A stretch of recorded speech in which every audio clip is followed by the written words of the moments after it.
why don't we let's, I don't wanna take too much time, let's put it on the list and we'll discuss.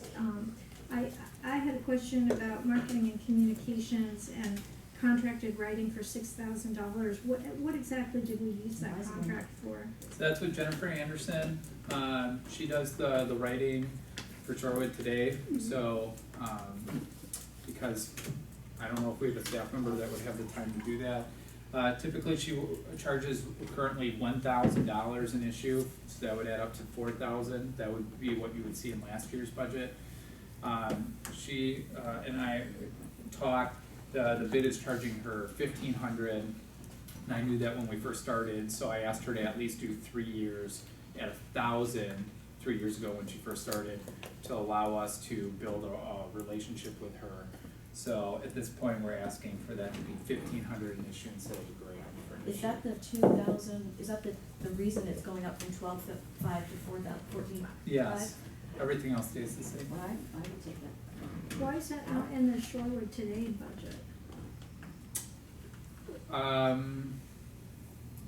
Like everyone pays for their, I don't know. Because, Everybody well, writes their Shorewood Today materials budget, usually. I don't know, I mean. That's just the publication budget? Yeah, because, that's the publication budget, because like, for instance, for the school writing, they have a person that just does communications, that's Caitlin Watson. She does all the writing. So when you look at the revenue for Shorewood Today, none of that revenue applies to their work. But I mean, now that the foundation is a quarter, our content is lower.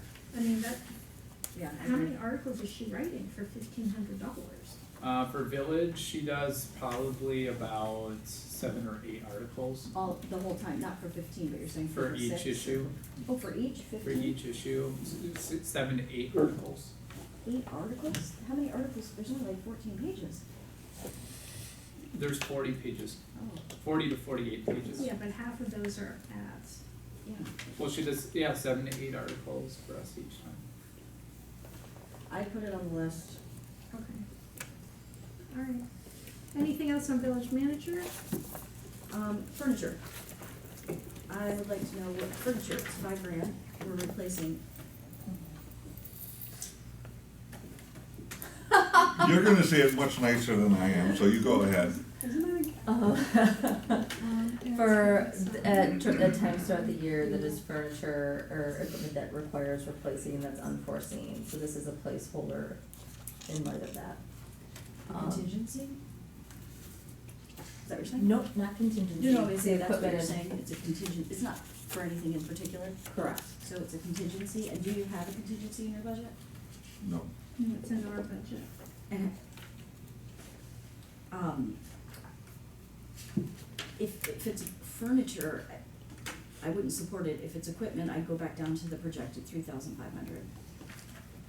I mean, we have an equipment budget, right? I mean, we have replacement computers and Well, this would be the non-computer counterpart like what? to everything else in the village hall. Isn't That's, that maintenance though? no, not normally. What, it's just Not as far as manager office specific, right? equipment. Office and operational equipment at village hall, public works, whatever it may be. Oh, I thought this was just for village manager. No, this is again, this Okay. is a Yeah. place where for the whole So organization goes.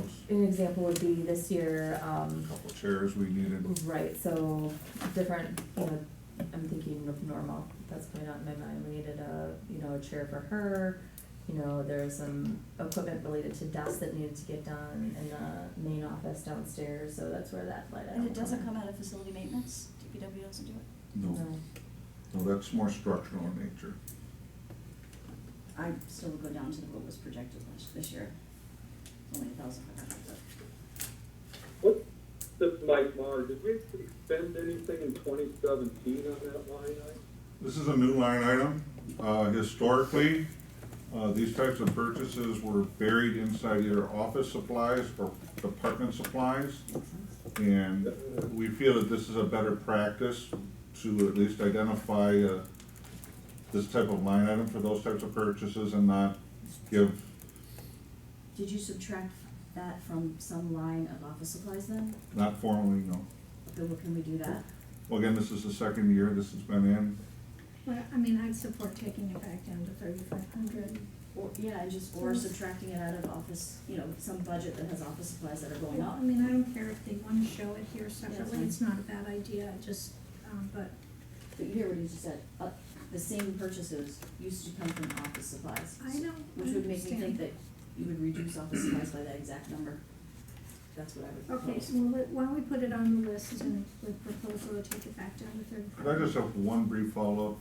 And please, just in general context, when you look at a trend in the supply budgets, you know, we're not building in any inherent inflationary costs of supplies increasing. We're really using our trends. So I would just make mention of that fact before we start. Yeah, I mean, I'll just tell you, Playing Mark, quick you know, math. I mean, we're not, I don't think there's a majority here for a 5.3% levy increase, so there just isn't, so. I mean, I appreciate your comments and I understand where you're coming from. That's all I And I ask. totally get it, but we, you know, we're already at 7:45 and I think we're on the hunt, so. Okay, let's move on to clerk customer service. It's 6:45, 'cause it's been Oh, I'm sorry. No, it's 6:45, I know, it's okay, I looked at my clock too. I just don't wanna spend a lot of time, I mean, we understand that Point you're working noted, on yes. trends Point and noted. where you're coming from, we get it. Clerk customer service, yes, President Rosa. I have 3 questions. Liquor licenses, are budgeted to be the same as projected this year. Do we have the same amount of, do we have a full $10,000 liquor license available still? We do. We do? We don't budget for that though. We don't budget the Okay, so that's not 10,000. included, so I don't, the 16.2 projected was because we did give out, did we give out 10,000 this year? Or did we, No, we still have one available. I think that was in But you said you 2018 that budgeted for it. we got a 10,000 or perhaps even 2 oh, 10,000. so last year, But not in 2019, 19. we did not have, so these are just for, these are the trends for just regular liquor licenses? Yep, for the exact count of. Okay, and then the Wilson W, why are we going down on parking? I drove by, and this is my answer, I drove by the other day twice now on a Sunday, and the north end of Wilson is completely full with cars. So, and granted, those aren't the paying permit ones, but I've noticed that because we've reduced parking, that it actually, one side fills up. And then bumper H is the same, projected and at bumper- 15 and we're budgeting at 10. Why would Wilson be going I don't know. down? Yeah, what is when bumper I H? truly think it's going up. What is bumper H and why are they both of those Oh, numbers that's down? hardships, and I was Oh, at, that's my hardships. second Okay. question, yeah. Does anyone have an answer? Otherwise, put it back up. Well, I think Wilson will take a closer look at, okay? If Diane's here, I'm right here, okay, Shane. oh, she's right behind Rebecca. Bumper H, do you have any thoughts on that for Wilson. trends? The hardship ones are probably gonna stay, I would think that they may stay, the same because it's the people who either don't have an ability to park off-street. We've got, multiple homes in the village that have no driveway, no access to a driveway, no alley access. I'm not sure why that one was put down, was lowered, but I think we can leave it at 15,000. If that's what we're projecting for this year, I don't see that changing. And we'll do those as staff updates if it's agreeable to the board. And Wilson? In Wilson, the north end that you see is the Caradinas property, and, they have 30 or 30, somewhere between 30 and 35, that they're allocated for off-street. They had some, and there's just kind of trends, some quarters, they are all 30 and 35, other quarters they're down. So, We don't know actually. I don't have any issue with leaving it at 15, moving it back to 15,000. Oh, Or whatever it is, where's W, 20, Again, 29,000. I'd be happy to revise those as staff updates if we take a closer look. Yeah, just If I find actually something to the listen. contrary, I will share. And what do those letters mean? It's just the areas of the street that we divided it into, when Got we it. used to have bumpers that actually had letters on them. I see, Yeah. okay, thank you. Wait, I mean, the other question I had on some of the election numbers, if comparing to 2018 actuals are much higher, like postage, mailing, and voting supplies. And I'm more just percentages. wondering why we're projecting 2020 to be that much more than 2018. Cause it's presidential versus a governmental. Oh, okay. And so are you It'll- projecting, our projected, poll worker was 13,000, we're going up to 35, is that, that's Yeah. more than double? Yep. Because we expect a higher turnover in Yeah. poll workers. Mhm. But more than double?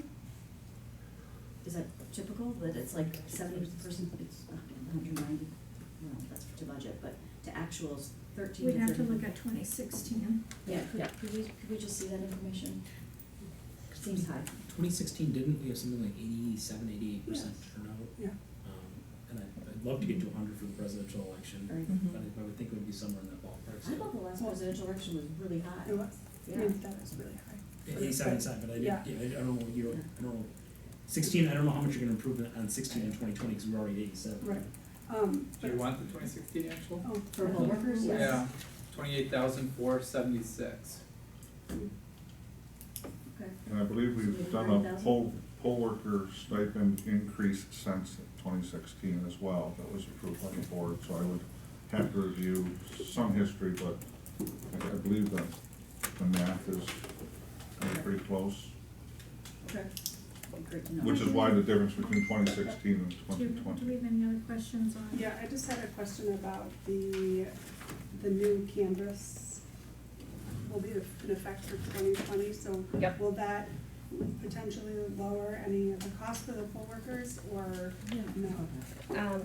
So for 20, with the new equipment coming in, we're trying to still budget a little bit, higher, not higher, but even to almost what we've been. There will be a reduction, but because it's new equipment and new learning, it's not like they're just gonna be able to pick it up and run with it. Mhm.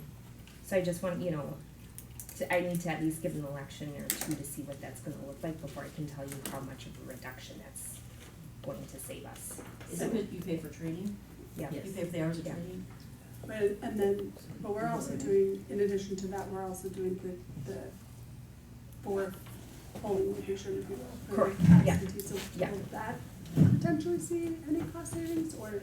Yes, so hourly wise, like for February, April, some of the smaller elections, not obviously November, Mhm. they won't be here a full like 12, 15 hours. Okay, So that hourly rate will go down. okay. Obviously, the first one, it could take us a couple Sure. hours longer. And just implementing with the new electronic poll books, we wanna make sure that we're not understaffed, so that they have the time to learn them at the slower elections. So coming November, that we're pretty efficient for everything. So we are, I wanna say we're conservatively budgeting for poll workers that will probably be able to go down in future years. So Okay. 2021 But with will the be e-poll books, so right now you go and they check your address. Yep. And you sign, Mhm. and then you go somewhere else to get you go somewhere else to get a number, and then you go somewhere else to get a ballot? So not yet, with the e-poll books, you'll register, so it'll take people away from registration. You'll sign and get your ballot all in one location. So there'll be like 3 workers to a book instead of 2. But it will remove the whole need for additional poll workers at registration, and then obviously anybody processing absentee ballots. Okay, so I guess So in future years we'll see Yeah. it. We could probably reduce it a little bit, from what it is now, cause the smaller elections, we will have less. We just definitely look from a number standpoint of what we have to staff for November, so. Okay, so the poll worker stipends are at 35,000.